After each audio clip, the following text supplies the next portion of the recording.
Meanwhile, in a fresh spat between America and Turkey, Ankara has raised a question mark over the US-led coalition's continued use of its Incirlik Air Base.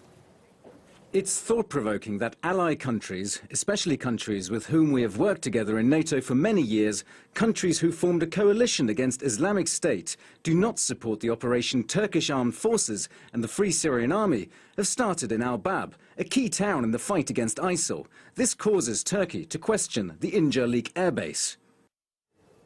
Incirlik Air Base is considered a key NATO base in the Middle East and is the largest nuclear storage site in the region. It deploys 5,000 US military personnel and is mainly used by America's Air Force to fly combat sorties against ISIL in Syria.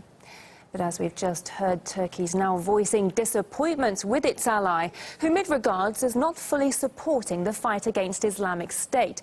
It's only the latest in a series of blows to US-Turkey relations, with Ankara recently having laid a raft of allegations at Washington's door, and America doing its utmost to appear unfazed. Turkey is a NATO ally. Friend and a NATO ally. Such a key partner. Hey, America.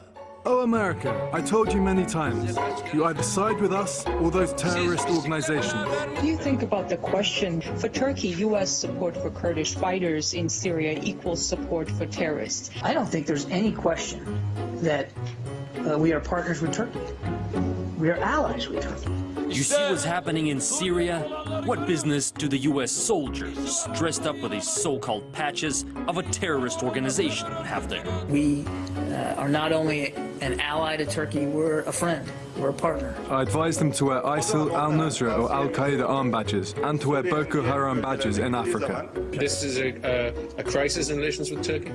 No, look, we've been, we understand Turkey's concerns. The bilateral relationship that we have. We all know that Fethullah Gulen is the leader of a terrorist organization. The nation supporting this person is not a friend of Turkey. It is an open enemy of Turkey.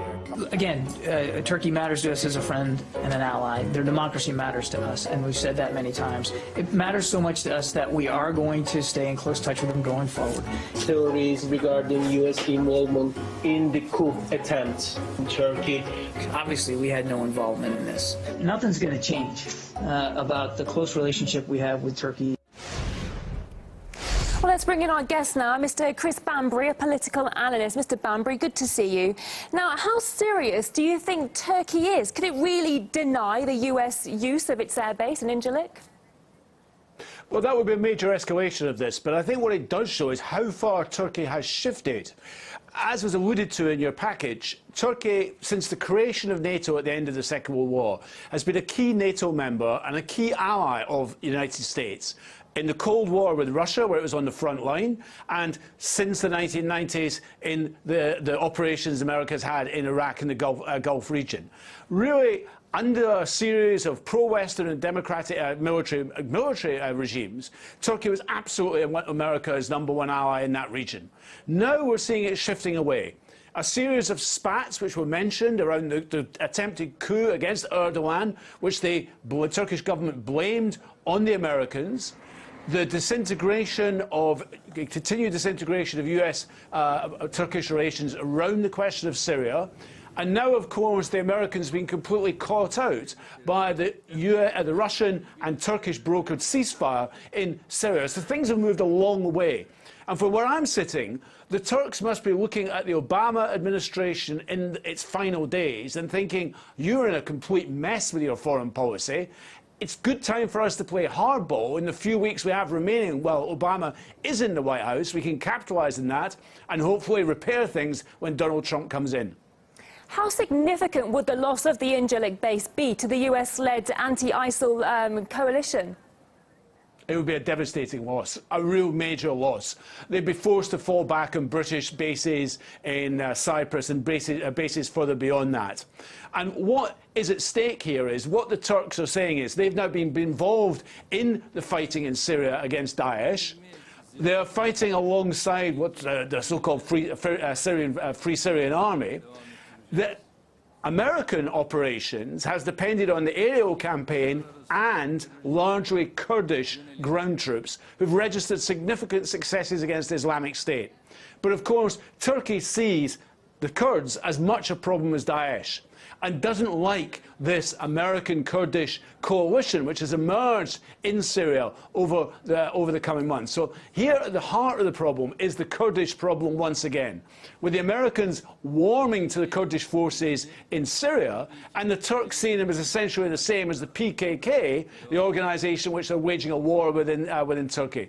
So the Kurdish question is at the heart of this, really. Now, Turkey has previously complained about a lack of support from coalition forces when it comes to the battle on the ground against ISIL. Do you think that they have good grounds to accuse the US of this?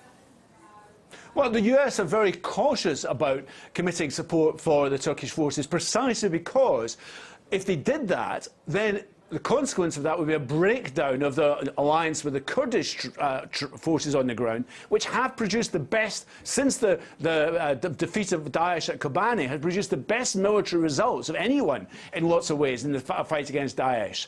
So Turkey is a Johnny-come-lately to the operations against Daesh in Syria, and the Americans are treating them with some concern because they don't know what help they're going to give, whether that's going to end up being used against those Kurdish forces I mentioned. So there's a serious issue at stake here.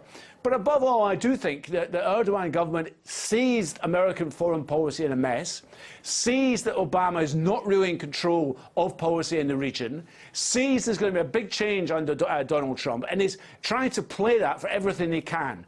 And meanwhile, is also forging relations with Russia and to a lesser extent with Iran, which the Americans don't like either.